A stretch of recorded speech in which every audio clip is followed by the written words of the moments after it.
I never imagined the day would come when I would be treated like a stranger in my own home.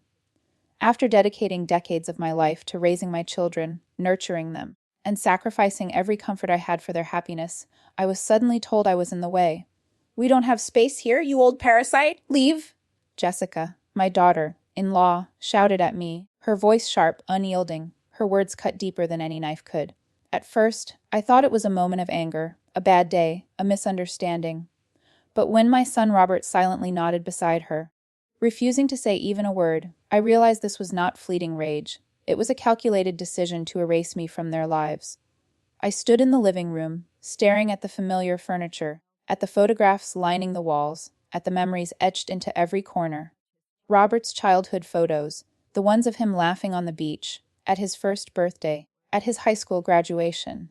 They all seemed to stare back at me, accusing me of something I hadn't done. And yet, here I was, being accused of being a burden.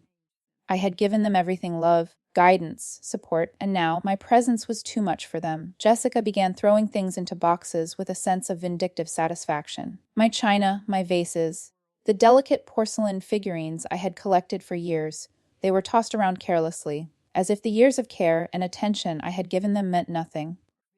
Robert stood there, his eyes averted, hands shoved into his pockets, silent and passive. I tried to speak, tried to reason, but Jessica's tirade left no room for words. "You're too old to be here. You've lived your life. Now it's time for you to go. We have our family to think about." The humiliation settled over me like a heavy fog. All those sleepless nights, the times I had stayed awake worrying about Robert, the sacrifices I had made to put him through college, the way I had worked tirelessly to provide him with a stable, happy life, it was all dismissed in a single, cruel sweep. My voice trembled as I tried to plead. "Robert, please, can't you say something?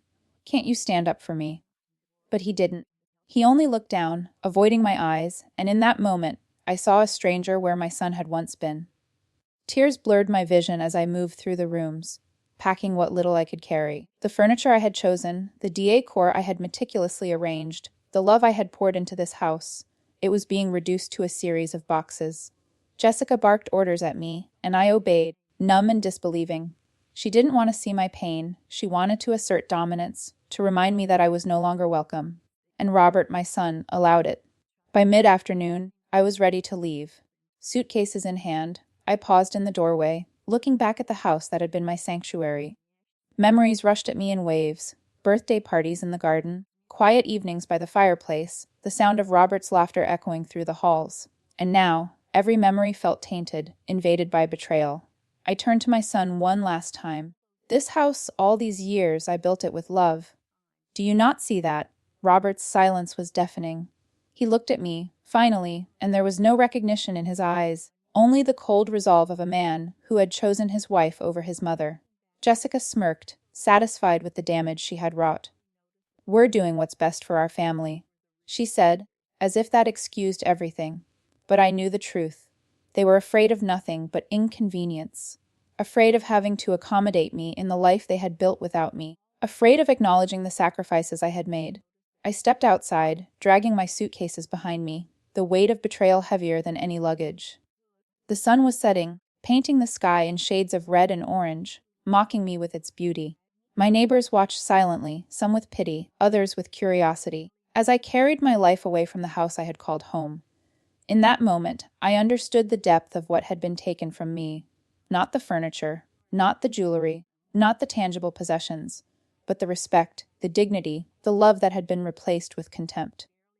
I stopped at the edge of the driveway, breathing heavily, trying to calm the storm inside me. I had been humiliated, rejected, and cast aside by my own family, but I refused to let them see me broken. They wanted a display of weakness, a sign of submission, but all they got was determination simmering beneath my trembling exterior. I would not disappear quietly. I would not allow them to erase my existence. As the car doors slammed and the engine started, I took one last look at the house, my home, my life's work. A vow formed in my mind, unyielding and fierce. I would fight, not with rage or vengeance at first, but with the quiet, unwavering strength of someone who had endured betrayal yet refused to be defeated. I would reclaim what was mine, not just the house, but the dignity, the respect, and the recognition that my life, my sacrifices, were never to be dismissed. And so, with the evening wind brushing my face, I walked away, carrying my suitcases and my resolve. They had thrown me out, but they had not defeated me. That was a mistake they would soon come to regret. The night was quiet, but my mind was a storm. I found a small, inexpensive motel not far from the city, a place I could stay while I regrouped. The room was cramped, the air smelled faintly of bleach, and the faded curtains barely kept out the streetlights. But it was a roof over my head, and at that moment, that was enough. I sat on the edge of the bed, my hands clasped tightly, and let the tears fall freely. Tears of anger, of grief, of betrayal. I thought of Robert, my son, the boy who once clung to me for comfort, the boy I had protected from every hardship, the boy whose life I had tried to make full of opportunity and love. And now he had become the man who silently allowed his wife to humiliate me, who participated in this cruel eviction without a word of defense. How had I failed him? Had I spoiled him? Had I made him dependent? Or was it simply pride? Pride and greed had replaced love. I shuddered at the thought, feeling my chest tighten. The phone rang. It startled me, but I picked it up cautiously. It was Thomas, my lawyer. His voice was calm, but there was an edge of concern. "Mrs. Vance, are you okay?" he asked. I took a deep breath, steadying myself. "I'm alive, physically. But they've broken more than just furniture tonight," Thomas sighed. "I understand. I've started documenting everything. Pictures, recordings, statements. If they think they can get away with this, they're mistaken. We'll take every legal step necessary." Hearing his words gave me a spark of strength. Legal battles had never been my first choice, but now they were inevitable. These people, my own family, had crossed a line. They weren't merely upset with me or frustrated by my presence. They had plotted, conspired, and executed a plan to rob me of my home and dignity. Justice wasn't optional anymore. It was a necessity. I sat back in the chair and closed my eyes. Memories flooded me. Robert as a small boy, learning to ride his bike while I ran beside him, holding the seat to keep him from falling. Birthdays, school recitals, first loves, heartbreaks. I had witnessed it all, celebrated it all, protected him from the world. And now, when I needed his protection, I had none. Instead, betrayal. It stung deeper than any misfortune life had thrown at me before. Sleep came fitfully, punctuated by dreams of Robert and Jessica laughing while I packed my things, their voices echoing in the empty hallways of the house. I woke several times, panicked, wondering if they had changed their minds, if they were coming to take something more. The paranoia was exhausting, but I reminded myself that I was not powerless. My life's work, my home, my achievements, they were mine, and I would fight for them. The next morning, I called Thomas. "We need a strategy," I said, my voice, though trembling, carried steel.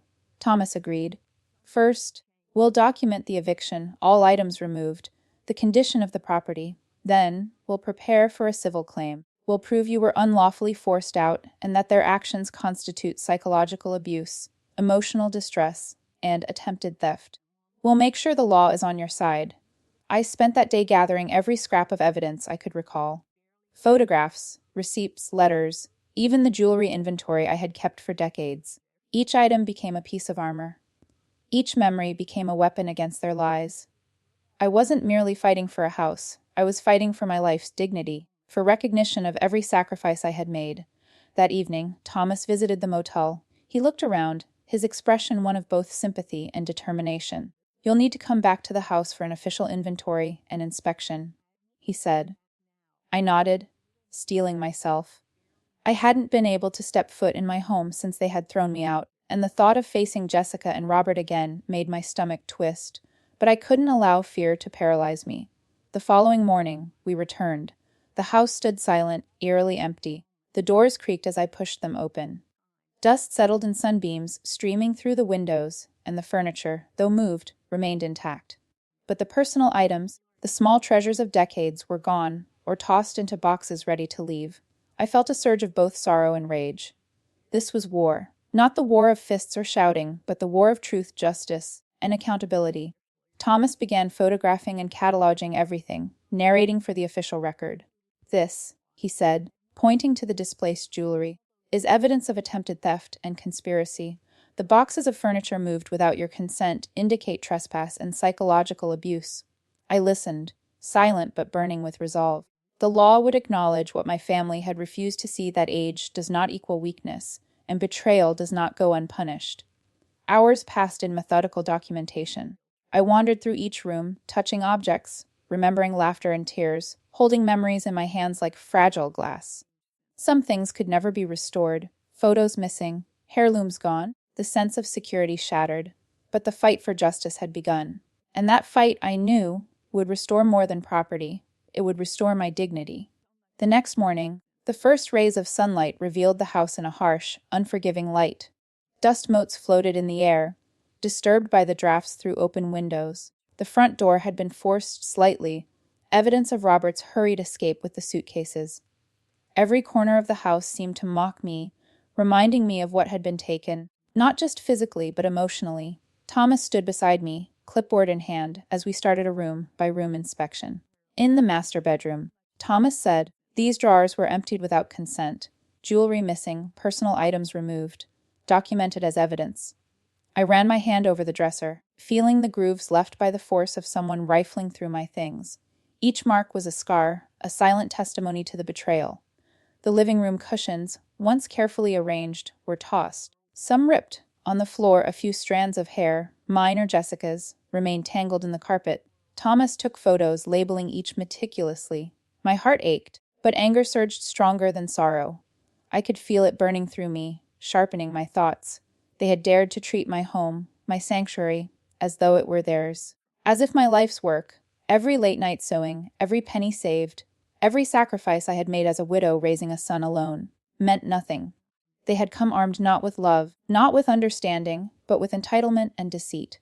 By afternoon, the formal inspection was complete. Thomas had documented every theft, every alteration, every trace of trespass. "We have everything we need for the civil suit," he said, his voice steady. "And Mrs. Vance, the evidence is clear. They knowingly planned this." I nodded silently. Legal action was inevitable, but it was more than that. I needed them to understand that betrayal has consequences, that no matter blood ties, the law will protect those who defend what is rightfully theirs. Returning home to the motel that evening, I felt a strange combination of fatigue and purpose. My body ached from standing, bending, and cataloging, but my mind was alive with strategy. I began making a list, items to recover, witnesses to call, details to emphasize. Each point was a small victory against the helplessness I had felt when Jessica screamed at me, when Robert refused to defend me, when they tried to erase my place in my own home. Sleep was once again fitful. I dreamed of the house being empty, the rooms echoing with laughter and memories that were no longer mine. But this time, there was a shift in the dream. I saw Thomas beside me, calm and determined, gathering proof, building a case. I saw my own reflection in mirrors, older perhaps, but unbroken. And I woke with the knowledge that I was not alone, that strength could be found even in the most vulnerable moments. 2 days later, I received a letter. My hands trembled as I opened it. It was from Robert. I had anticipated his cowardice, and yet I had hoped. The envelope contained nothing but a typed message. "Mother, we need to talk. Jessica and I want to make things right. Please call." I held the letter and felt nothing but exhaustion. The thought of their voices, of their excuses, of their fake remorse, made me want to throw the paper across the room. Thomas noticed my reaction. "You don't have to respond," he said. "Not until you're ready. You set the terms. They have to follow." Days passed, and I found solace in small routines. I walked along the beach, letting the waves wash away some of the bitterness. I cooked simple meals in the motel kitchenette, the smells reminding me of home without confronting me with its violation. I journaled, pouring every memory, every hurt, every realization onto paper. Writing became therapy, a way to reclaim my voice when they had tried to silence me. Finally, a plan emerged. I would confront them, but not with anger alone. I would confront them with evidence, with the truth meticulously documented, and with the calm certainty of someone who had nothing left to lose. Thomas agreed. "We'll draft the letters and notices. We'll prepare for both civil and criminal claims. And we'll do it strategically, so they cannot manipulate the situation." That evening, as I looked at the ocean from the motel balcony, I made a silent vow. I would not allow fear, shame, or familial pressure to control me. They had tried to turn my home into a battlefield, but I would turn it into a monument of justice. Robert, Jessica, and their lives would face the consequences. I would reclaim not just my property, but my dignity, my voice, and my peace. It wasn't revenge. It was justice. And for the first time since that fateful morning, I felt the stirrings of hope. The battle had only begun, but I was ready. Ready to face them, ready to document every betrayal, ready to emerge unbroken. The next morning, Thomas called with updates. He had contacted the notary, prepared the legal notices, and arranged for police officers to witness the recovery of property. They won't see it coming, he said. And in that moment, I realized how much power comes from preparation, from standing firm, from knowing your own worth. I clenched my fists, feeling the tension drain slowly. This was no longer the story of a helpless old woman. This was the story of Eleanor Vance, who refused to be erased, who refused to be humiliated, and who would ensure that justice, no matter how delayed, would prevail. The following morning, the house felt emptier than ever, even though I wasn't there. Thomas had arranged for a security team to monitor the property while the legal notices were being prepared. I felt a strange comfort knowing that, even at a distance, my home was being protected. I couldn't help but replay the events in my mind, the shouting, the tears, the betrayal, and I realized that every single moment had been a lesson, bitter but necessary. By mid-afternoon, the first envelope arrived. It was sent via certified mail and addressed to Robert and Jessica. Inside were the legal notices detailing the claims of trespass, theft, and falsification of documents. Thomas had meticulously outlined the evidence, photographs, witness statements, receipts, and even a preliminary police report. I studied the documents with a sense of grim satisfaction. Finally, they would have to face the consequences of their actions. Later that day, I received a phone call from Veronica, Jessica's sister. Her voice was shaky. "Eleanor, please, we want to talk before this goes further. There has to be some way to resolve this without ruining everyone." I listened quietly, noting the tremor in her tone, the fear that was finally surfacing. "Veronica," I said calmly, "if Jessica wants to resolve this, she will come here personally. Until then, I don't want calls, letters, or intermediaries. You understand?" There was a pause on the line, then a soft, "Yes, Mrs. Vance, I understand." I hung up, feeling a flicker of control return. That evening, Thomas arrived with updates. "They haven't responded yet," he said, flipping through his notebook. "But legally, we're ready. Once they come to the house, or if they try to take anything else, we'll have everything documented. The police are on standby if necessary, and the notary has confirmed the invalidity of the medical documents." I nodded, my heart tightening with both anticipation and anxiety. The confrontation was inevitable, but at least now I would face it armed with truth and evidence. I spent the night writing. My journal pages overflowed with memories and reflections. I wrote about the early years with Robert, the sleepless nights I spent suing to pay for his school books, the sacrifices I had made as a young widow. I wrote about the moments when I had been too strict, too controlling with money, hoping to protect him, but perhaps teaching pride instead of gratitude. And I wrote about the anger and betrayal I felt now, the sharp sting of a son who had tried to erase his own mother's legacy. Writing became a kind of exorcism. Each word released a little more of the tension lodged in my chest. The next morning, I returned to the beach house to check on the security system. The locks had been changed, cameras installed, and sensors activated. Every entrance was accounted for. Even the smallest window had an alert system. The house, once a place of comfort, had been transformed into a fortress, but not out of fear alone. It was also a symbol of resilience, of reclaiming what was mine and refusing to be intimidated again. By late afternoon, the first attempt at contact came. Jessica appeared at the gate alone, carrying a small bag. Her steps were hesitant, her eyes red from crying. I stepped onto the terrace, observing her carefully. She seemed smaller than I remembered, weighed down by shame or fear, or perhaps the realization that her schemes had failed. Thomas stood beside me, discreet, but ready if needed. I came to return some things," Jessica said softly, placing the bag on the ground. She avoided my gaze, fumbling with the zipper. I watched as she pulled out several pieces of jewelry, carefully wrapped in tissue paper. These were yours," she stammered. "Well, we took them. I'm sorry." I let my eyes scan her face, noting the genuine remorse beneath the fear. But words alone were not enough. Actions, accountability, and evidence would be what mattered now. Thomas stepped forward to record everything. He photographed each item as Jessica placed it on the table. Her hands trembled, and she whispered apologies between each piece returned. I remained silent, measuring my emotions. Anger, betrayal, sorrow, they all churned within me, but now tempered by the knowledge that the law was on my side, and that the truth could not be erased. For the first time, I saw the woman behind the schemes, a mother, desperate, misguided, and deeply flawed.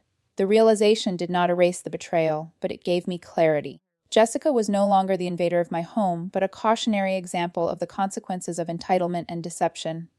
This confrontation, calm and documented, was the first step toward closure. As the sun dipped below the horizon, casting a golden glow across the terrace, I felt a strange combination of exhaustion and resolve. The path ahead was cleared, ensure the return of everything taken, face the legal consequences, and reclaim not only my home but my peace of mind. The battle was far from over, but for the first time in weeks, I felt the stirrings of justice and control. The next morning, I woke to the sound of waves crashing against the shore, the familiar rhythm grounding me in a reality I was slowly reclaiming. Thomas had scheduled a meeting with the notary and police for mid-afternoon to finalize the recovery of my property and to ensure that every step was legally documented. I dressed carefully, wanting to present myself as calm and unshakable, even though inside, my heart thumped with tension. When we arrived at the house, the driveway was empty, save for the security team and Thomas's car. He glanced at me with a reassuring nod. "Everything is ready, Mrs. Vance. They won't be able to make another attempt without immediate consequences." I nodded, feeling the strange comfort that comes from knowing the rules are on your side. After all, this was no longer just a personal matter.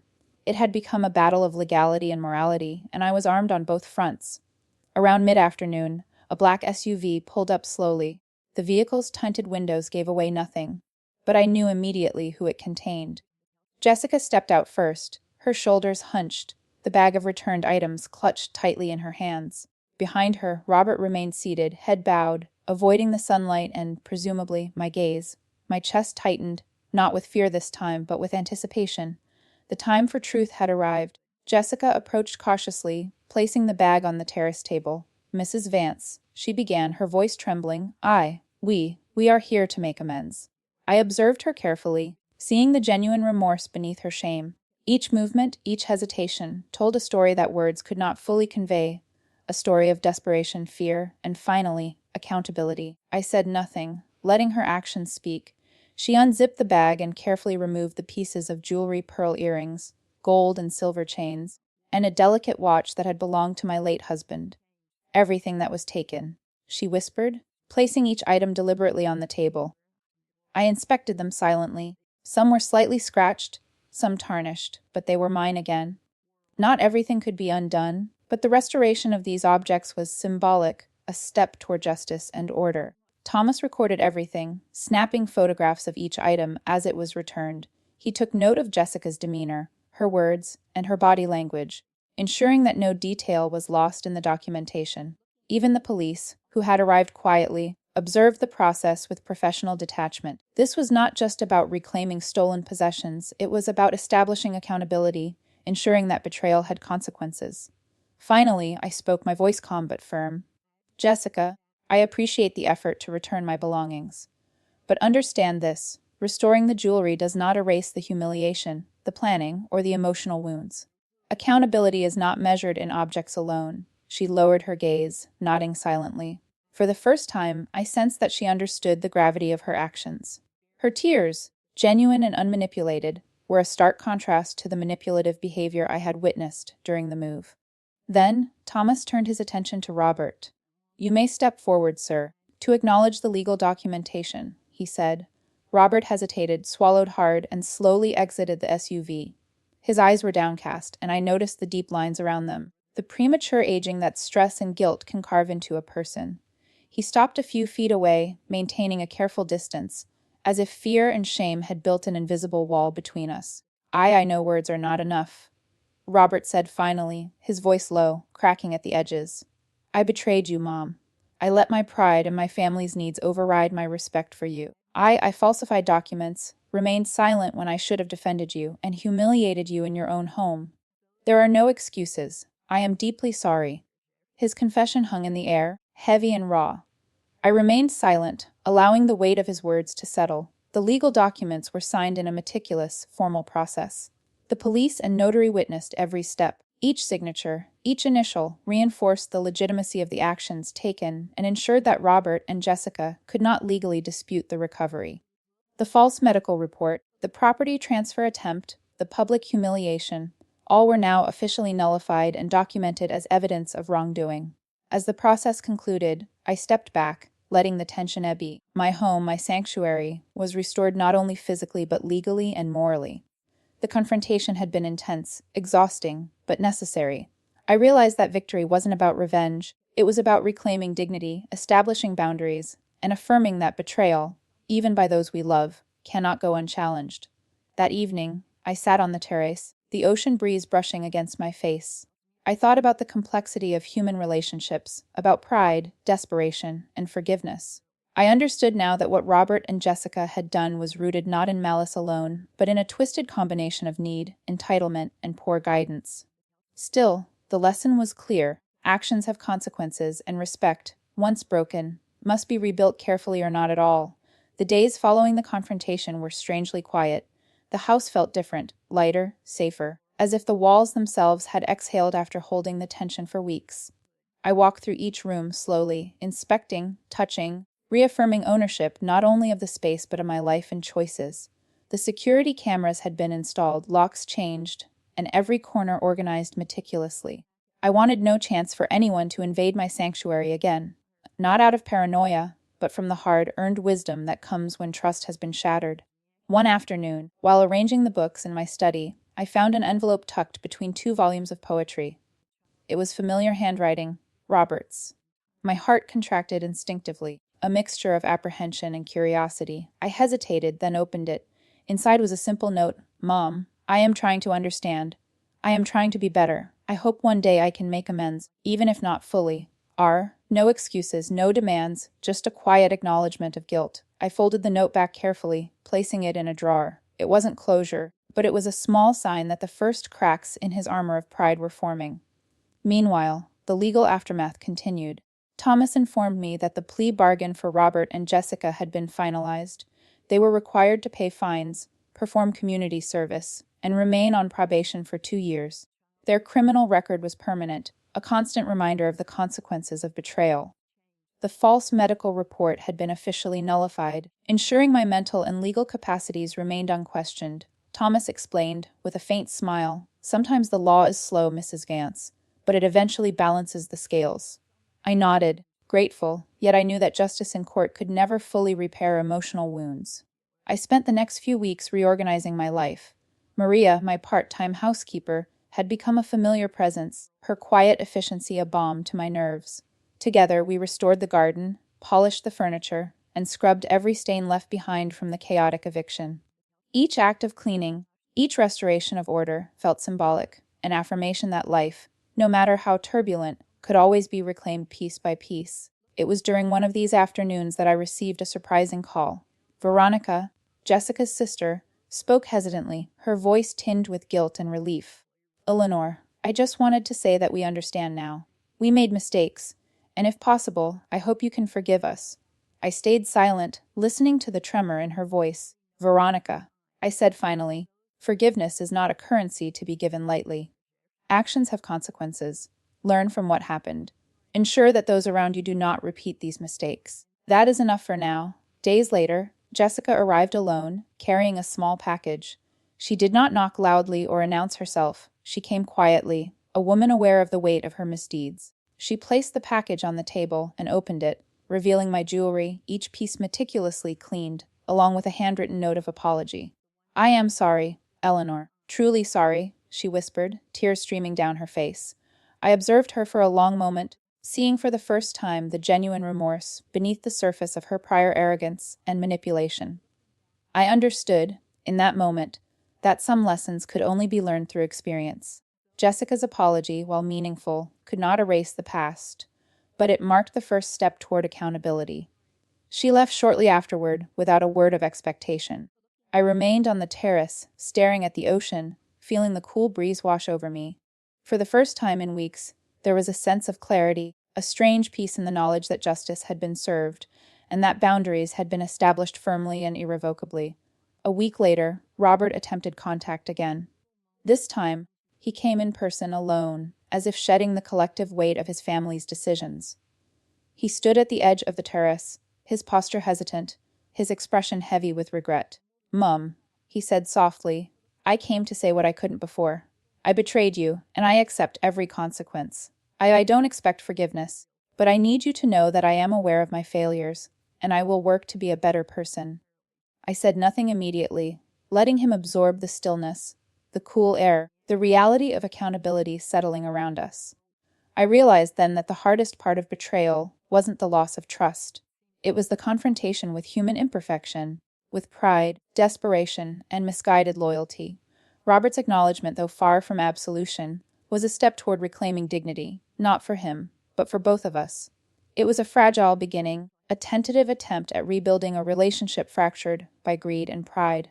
That evening, I walked through the garden, touching the blooms Maria had nurtured, inhaling the scent of fresh earth and salt air. Life, I understood, moves forward despite heartbreak. We cannot undo mistakes, but we can choose to cultivate growth, resilience, and wisdom from the soil left behind by chaos. My home, my sanctuary, my life, these were mine again, not because I had seized them by force, but because I had demanded respect and boundaries. The following weeks were marked by a cautious return to normalcy. I spent mornings on the terrace, sipping tea and listening to the waves crash rhythmically against the shore. It became a meditative routine, a way to anchor myself amidst the lingering memories of betrayal. The air smelled of salt and freedom, a stark contrast to the tension that had once suffocated these walls. Maria moved quietly through the house, her presence a comforting reminder that my space was once again safe, orderly, and mine. Occasionally, I caught glimpses of the past. The faint imprint of Robert's small handprints on the kitchen counters, the faint scent of his childhood in the linen closets, but they no longer carried pain. They were reminders of life before the cracks formed, proof of the love that had existed, however complicated. I began cataloging the house, inventorying every item that had survived the chaos. The furniture was rearranged, personal belongings restored, and even the trampled garden was beginning to bloom again. Each act felt like reclaiming pieces of myself, a quiet victory against the wounds, inflicted by those I had trusted most. One Sunday afternoon, I heard laughter outside the gate. Curious, I stepped out and saw Sophia and her younger brother, Ethan, running toward the garden, their faces bright and unguarded. Robert had sent them alone, a tentative gesture of reconciliation without intrusion. Their presence filled the house with a joy I had not experienced in months. We planted new flowers together, and I taught them how to prune the rose bushes. Sophia asked endless questions about the house, about the plants, and even about their father when he was a boy. I answered carefully, offering stories full of love and warmth, avoiding the bitter details of recent events. One day, as I sat in my favorite chair on the terrace, Sophia approached me with a small bundle in her hands. "Grandma," she said shyly, "we made this for you." She unwrapped it to reveal a tiny hand, painted clay pot with a bright red geranium inside. The effort, the thought, the innocence, it struck me deeply. "Thank you, my darling," I whispered, holding it close. The act of giving without expectation, of pure, untainted affection, reminded me why I had fought so fiercely. Not for wealth, not for possessions, but for the ability to witness love in its most genuine form. As the children visited more frequently, I noticed subtle changes in myself. The anger that had once burned so fiercely began to soften, replaced by a firm resolve. I realized that while I could not erase betrayal, I could control the narrative of my life moving forward. I also recognized the importance of boundaries, not only with Robert and Jessica, but in every relationship I held. Protection of dignity was not cruelty, it was survival, wisdom earned through fire. Months later, I received another letter from Robert. This one was different. It spoke of reflection, of attempts to rebuild his own life, of lessons painfully learned. He wrote about counseling sessions, about setting financial boundaries with Jessica, and about striving to teach his children better values than he had exemplified. I did not respond immediately. Instead, I kept the letter in my drawer, reading it from time to time. It was a sign of change, however small, and I accepted that change at its own pace. During this time, I began to reach out to the community. At a local senior center, I held workshops on protecting one's assets and asserting boundaries in family dynamics. Each story shared, each question asked by a participant, reinforced my belief that my experience, though painful, had a purpose. I was no longer just Eleanor Vance, the betrayed mother. I had become a voice for others, a living example of resilience and vigilance. The gratitude in the eyes of those I helped brought a quiet satisfaction, a healing that no courtroom or fine could provide. One evening, as the sun dipped below the horizon, painting the ocean in streaks of gold and crimson, I reflected on the tumultuous journey. Betrayal had left scars, yes, but it had also left lessons of unparalleled value. The house, my beach sanctuary, had survived the storm intact. My family, fractured and distant, had learned the weight of choices, and I, Eleanor Vance, had emerged stronger, wiser, and more self-aware than ever before. I understood finally that strength was not measured in possessions or victories over others, but in the courage to stand firm, to demand respect, and to protect one's dignity even when the world threatened to strip it away. Spring was settling into full bloom at the beach house. The garden had recovered from the trampling, the roses were flowering again, and the scent of jasmine filled the warm evening air. I spent hours outside, hands in the soil, pruning, planting, nurturing. There was a deep satisfaction in seeing life thrive where destruction had once reigned. It reminded me, over and over, that recovery was possible, not just for plants, but for people and for the soul. One Saturday morning, as I watered the tomato seedlings, a car slowly pulled into the driveway. I recognized it immediately, Robert, but this time he was alone. He stepped out hesitantly, his posture rigid, shoulders tight as though carrying invisible chains. His eyes searched mine, and for the first time, there was no defiance, no entitlement, only vulnerability. "Mom," he said quietly, keeping a respectful distance, "I came to ask for forgiveness." I did not respond immediately. I watched him, noticing the lines on his face, the thinning hair, the weight of stress that hadn't been there before. The years of choices, mistakes, and regrets had aged him faster than time alone. I had expected a plea for money, a request for my help, or even a thinly veiled excuse. But instead, he spoke from a place I had not thought existed in him anymore, a place of honesty. "I am not here for money, not for anything material," he continued. "I am here because I finally understand the depth of my mistakes. I betrayed you in the worst possible way. I stayed silent when I should have defended you. I falsified documents. I humiliated the person who raised me. There are no excuses for what I did, and I do not expect immediate forgiveness." His voice trembled slightly, betraying emotions he had long buried. For a long moment, I simply observed him. He had changed, but could I trust that this change was real? The years of deception and humiliation had taught me caution. Yet, there was something undeniably sincere in the way he carried himself now, a humility that had been absent before. "Thank you for coming, Robert," I finally said, my voice steady but soft. "Forgiveness is not instantaneous. It is earned slowly through actions and honesty." He nodded, understanding that my acceptance was not a guarantee, but a door left ajar. "I will spend every day trying to prove that I am worthy of your trust again," he said. And then he stepped back, giving me space, showing respect, and leaving without further insistence. That evening, I reflected on the encounter. The apology was a start, but it did not erase the past. It was a recognition of responsibility, a small yet critical step toward healing. Over the next few weeks, I began allowing Robert's children, Sophia and Ethan, to visit more frequently. Their laughter, curiosity, and innocence filled the house with life once more. I taught them how to bake cookies, how to plant flowers, and how to care for the garden. We shared stories about their father when he was a boy, tales full of warmth, love, and mischief. I did not dwell on the betrayal, but I spoke of integrity, honesty, and respect, lessons they would need to navigate the world. One morning, Sophia, her hands dirty from planting tomatoes, looked up at me with wide eyes. "Grandma," she asked softly, "why did you and Dad fight so badly?" Her question stopped me in my tracks. She was only 11, yet she sought understanding beyond her years. I knelt beside her, choosing my words carefully. "Sometimes, adults make mistakes. Sophia, your father and mother made some very big mistakes, and it hurt me deeply. But mistakes, while painful, can also teach lessons if we listen carefully and learn from them." Sophia processed my answer silently, her small hands pressing earth around a seedling. "I think I understand," she finally said. "It's like when I take my sister's things without asking, and she tells Mom. I get upset at her for telling, but it's really my fault for taking them." I smiled, amazed by her clarity. "Exactly, dear, exactly like that." As the months passed, the visits became routine. The children brought joy, innocence, and love back into my home. Yet, the wounds remained, silent but present, reminding me of what had been lost. Forgiveness was slow, fragile, and selective.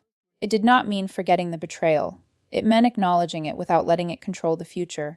I realized that life did not demand perfection, but it did demand resilience, the courage to rise above hurt, to protect oneself, and to act with dignity even when wronged. The beach house, once a site of chaos and deceit, had become a sanctuary. Each room, each flower, each wave lapping against the shore symbolized survival and strength. I had rebuilt more than walls and furniture. I had rebuilt boundaries, pride, and the right to live with respect. The children's laughter was proof that love could endure, even when human failings threatened to destroy it. Summer had arrived, and the sunlight stretched lazily across the terrace, warming the house that had once been the battlefield of my own family. I spent mornings in quiet reflection, sitting on my favorite chair with a cup of tea, listening to the ocean. Every crashing wave seemed to wash away a little more of the anger, leaving behind clarity and strength. The house was calm now, but the memories of betrayal lingered like shadows in the corners. One afternoon, a letter arrived. It was from Robert. I had not expected it, and for a moment, my hands trembled as I opened it. The handwriting was the same, familiar, yet heavier somehow, weighted with humility and regret. "Mom," it began, "I hope you are well. The kids ask about you every day. Jessica and I have separated. I am alone, and I finally understand the magnitude of what I did to you. I do not expect forgiveness, but I wanted to say that I am truly sorry." I put the letter down slowly, feeling a mixture of sadness and relief. There was no plea for money, no veiled threats or manipulations. Only honesty, only the recognition of consequences. I didn't respond. Some bridges, once burned, could not be rebuilt immediately. Trust, once shattered, needed time, consistency, and proof. Perhaps one day we could reconnect, but not yet. Not while the memory of betrayal still cut sharply. Life at the beach house had settled into a quiet rhythm. I continued volunteering at the senior center, sharing my story, and teaching others how to protect themselves legally. I met many women and men who had faced similar betrayals, children who had taken advantage of aging parents, siblings who conspired for inheritance, spouses who manipulated legal loopholes. Their stories were heartbreaking, and yet they also taught me that I was not alone. My experiences, once humiliating, had gained purpose in helping others find strength. One evening, I was pruning the roses when Sophia and Ethan ran into the garden. Their faces were lit with excitement. "Grandma! Look what we found!" Sophia held up a small seashell, carefully cleaned from the sand. It reminded me of simpler times, of summers when life was free from greed, deceit, and fear. I knelt down and examined it, smiling. "It's beautiful," I said, "just like honesty and love when they are protected." That night, after the children had left, I sat on the terrace, watching the sunset. I thought about the chain of events that had led to this point. The betrayal, the eviction, the false documents, the humiliation, and I realized that it had all taught me an invaluable lesson about boundaries. Love, I understood, did not require sacrificing dignity. Forgiveness did not demand the erasure of memory. And power, even when wielded by age or wisdom, was not a license to be disrespected. Weeks later, I received an unexpected visitor.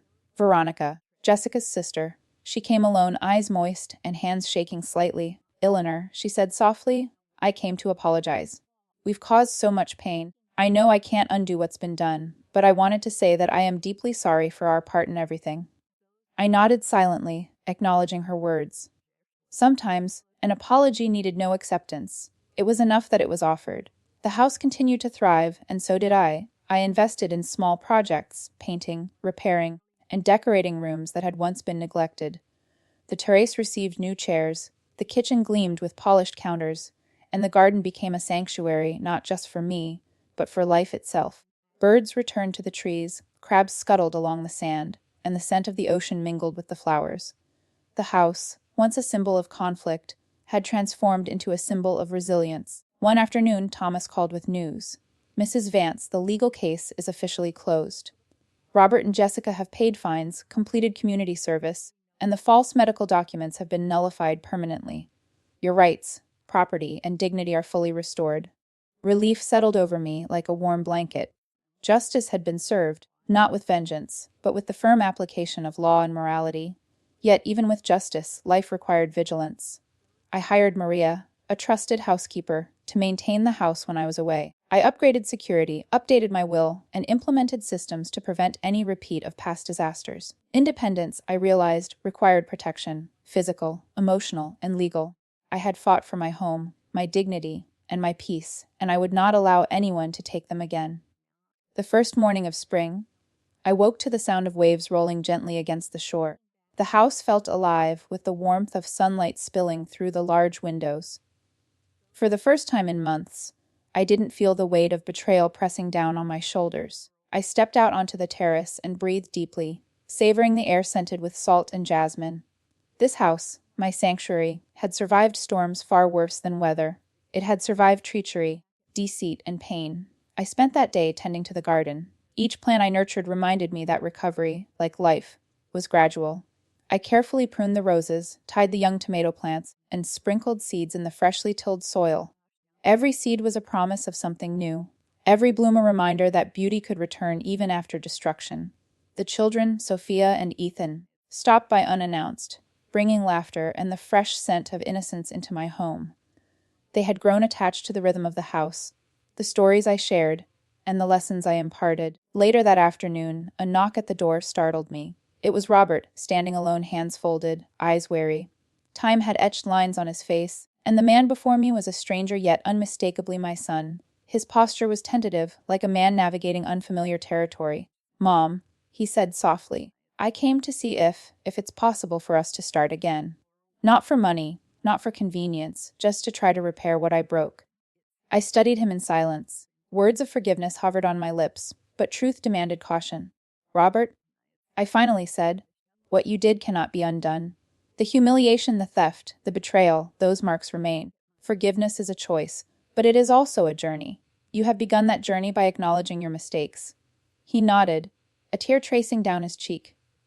"I will do whatever it takes, Mom. I don't expect everything to be restored at once, but I want to try. I want to be a son again, not a parasite, not a skimmer, just your son." The children peeked through the open door, curious. Sophia's eyes, wide and bright, reflected hope. Ethan fidgeted nervously beside her. I smiled gently. Perhaps the past could never be erased, but the future could be cautiously rewritten. "Come in," I said, motioning for them all to enter. Conversation was careful, tentative. We shared tea, and I told Robert stories of his childhood, how he had once built sandcastles with reckless pride, how he had cried when his first fish died in the aquarium, how he had always been capable of kindness if guided well. Days turned into weeks, and Robert visited regularly. Each visit was an exercise in patience, in observing change, in guarding the delicate threads of trust. I set boundaries. Clearly, respect and honesty were mandatory. Financial dependence, manipulations, and hidden motives would not be tolerated. Slowly, I saw glimpses of the boy I had raised, the one capable of laughter, empathy, and love, returning beneath the scars of adulthood. Meanwhile, the house flourished. Maria tended to it with devotion, maintaining the pristine order I insisted upon. New security measures ensured that no one could repeat the past. I hosted small gatherings with friends, colleagues from my volunteer work, and neighbors. Stories were shared, laughter resonated through the halls, and the house became more than a fortress. It became a home alive with life and memories of resilience. One evening, I sat alone on the terrace, watching the sun dip below the horizon. The sea reflected molten gold and deep indigo. I reflected on the journey I had traveled: widowhood, betrayal, humiliation, loss, and finally, reclamation. I realized that the most important battles were not fought in courtrooms or legal documents, but within the heart. It was a battle to protect one's dignity, to demand respect, to rise above the pain inflicted by those we loved most. Robert approached quietly, standing behind me. "Mom," he whispered, "thank you for not giving up on me entirely. I know I have a long way to go, but I want to make it right." I placed a hand gently on his shoulder. "It is not about perfection, Robert. It is about effort, honesty, and recognition of mistakes. Show me that consistently, and the bridge can be rebuilt." The next months were a delicate dance of reconciliation, learning, and establishing new patterns. Boundaries remained firm, but small gestures of trust began to bloom: shared meals, gardening together, teaching the children small skills, and quietly rebuilding our fractured relationship. Life was far from perfect, yet it was real, and that truth had its own kind of beauty. The beach house stood proudly on the shore, a testament to resilience, determination, and the refusal to be diminished by betrayal. Every window reflected sunlight, every door opened to freedom, and every room carried echoes of strength. And in its midst, Eleanor Vance, The woman they had sought to humiliate stood unbroken, guided by dignity, wisdom, and an unwavering belief in the value of life and self-respect. This was my story, a story of betrayal and resilience, of loss and reclamation, of lessons learned and dignity preserved. A story to remind all who listen that age does not diminish strength, that courage is not measured by size or youth, and that the human spirit, when nurtured and protected, can withstand even the deepest wounds.